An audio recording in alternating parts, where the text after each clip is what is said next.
Hello guys, welcome to జెంటిల్సన్స్ academy YouTube channel. ఈరోజు RRB group D 2025కి సంబంధించిన ఫిజికల్ టెస్ట్కి మనకి కట్ ఆఫ్ అనేది ఎంత ఉండాలి, అసలుకి ఒకవేళ ఫిజికల్ టెస్ట్ క్వాలిఫై అయిన ప్రతి ఒక్కరికి జాబ్ అనేది ఇస్తారా లేదా అనేది క్లియర్ కట్గా మాట్లాడదాము.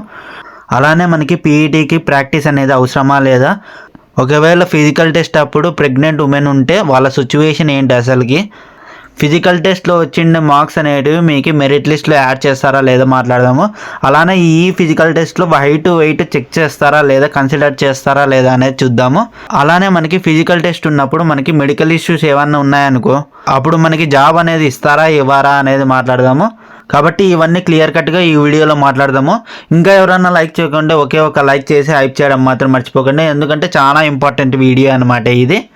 ఎవరైతే ఇంకా సబ్స్క్రైబ్ చేసుకోలేదో ప్రతి ఒక్కరూ సబ్స్క్రైబ్ చేయడం మాత్రం మర్చిపోకండి. ఎవరైతే ఆర్ఆర్బీ గ్రూప్ డికి ఎగ్జామ్ రాశారో వాళ్ళు మీకు వచ్చింది రా స్కోరు కేటగిరీ అనేది మీరు కమెంట్ రూపంలో తెలపండి. అది సేఫ్ స్కోరా కాదా అనేది ఖచ్చితంగా రిప్లై ఇస్తాను.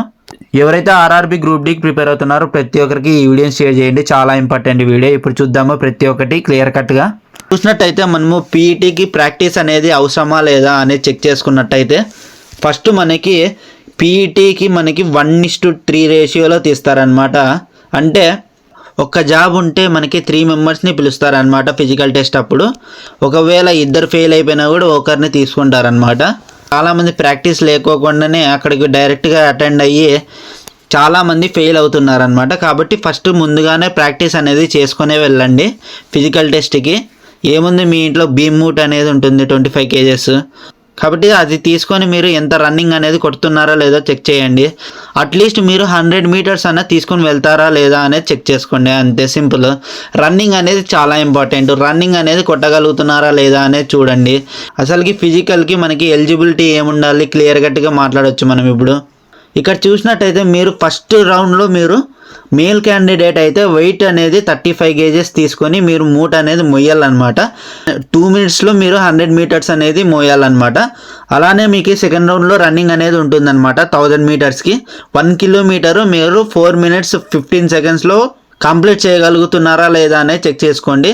మ్యాక్సిమం మీరు 4 minutes లోపల వెళ్ళగలిగినారంటే ఖచ్చితంగా మీరు క్వాలిఫై అయిపోతారు. ఫీమేల్కి వచ్చేసరికి 20 kgs అనేది బ్యాగ్ అనేది తీసుకోవాల్సి ఉంటుందన్నమాట.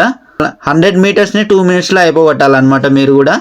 అలానే మీకు రన్నింగ్ అనేది 1000 మీటర్స్కే ఉంటుంది, కానీ మీకు టైం అనేది 5 minutes 40 seconds అనేది ఉంటుందన్నమాట. మీరు క్వాలిఫై కావాలంటే ఖచ్చితంగా ప్రాక్టీస్ అనేది చాలా అవసరము. కాబట్టి ప్రతి ఒక్కరు ప్రాక్టీస్ చేసే వెళ్ళండి. ప్రెగ్నెంట్ ఉమెన్ ఎవరైతే ఉంటారో వాళ్ళకి ఎలా ఫిజికల్ టెస్ట్ అప్పుడు ఏం చేయాలి అంటే, మీకు ప్రెగ్నెన్సీ అనేది ఉన్నట్టు కన్ఫర్మేషన్ యొక్క మెడికల్ టెస్ట్ అనేది చేయించుకొని ఆ మెడికల్ టెస్ట్ రిపోర్ట్స్ అనేటివి మీరు సబ్మిట్ చేయాల్సి ఉంటుందన్నమాట. ఒకవేళ మీరు సబ్మిట్ చేసినట్టయితే మీకు డెలివరీ తర్వాత 6 months టైం పీరియడ్ అనేది ఇస్తారనమాట. దాని తర్వాత మీకు పీఈటీ అనేది నిర్వహిస్తారు. ఖచ్చితంగా ఫిజికల్ టెస్ట్ అనేది తీసుకుంటారనమాట. డైరెక్ట్ జాబ్ అయితే ఇవ్వరు. ఫిజికల్ టెస్ట్ అనేది జస్ట్ క్వాలిఫైయింగ్ నేచర్ కాబట్టి మీకు 80 marks CBTలో వచ్చినా కూడా ఫిజికల్ టెస్ట్ అనేది క్వాలిఫై కాకుంటే మాత్రం మీకు జాబ్ అనేది ఇవ్వరు. హైట్ వెయిట్ అనేది చెక్ చేస్తారా చెక్ చేయరా అని చెక్ చేసినట్టయితే మీకు హైట్ వెయిట్ అనేది చెక్ చేయరనమాట. ఇదే RPF కాదు కాబట్టి మనకి అసలుకి హైట్ వెయిట్ అనేది చెక్ చేయరు. ఏవైనా మేజర్ సర్జరీస్ అనేటివి జరుగుతూ ఉంటే ఫిజికల్ టెస్ట్ అప్పుడు మీరు డైరెక్ట్గా వెళ్ళి సబ్మిట్ చేసినట్టయితే అక్కడ మీకు రీషెడ్యూలింగ్ అనేది ఆప్షన్ ఇస్తారనమాట. ఫిజికల్ టెస్ట్ క్లియర్ చేసిన తర్వాత కూడా మీకు మెరిట్ లిస్ట్ అనేది తీస్తారనమాట.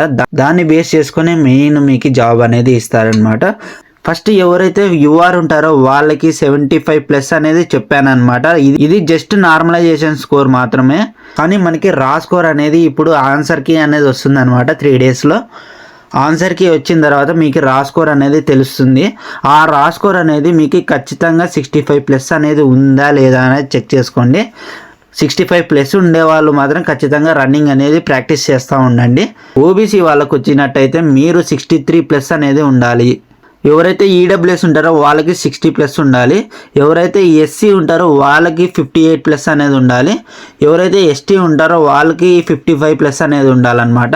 కాబట్టి ఈ మార్క్స్ అనేటివి మీకు వస్తున్నాయా లేదా అనేది చెక్ చేయండి. ఆన్సర్కి వచ్చిన తర్వాత ఖచ్చితంగా కమెంట్ చేయండి. ఎవరికైతే ఫ్రీ మెటీరియల్స్ అనేటివి కావాలనుకుంటున్నారో వెంటనే వెళ్ళి టెలిగ్రామ్ గ్రూప్లోకి జాయిన్ అయిపోండి. లింక్ అనేది డిస్క్రిప్షన్లో ప్రొవైడ్ చేస్తాను.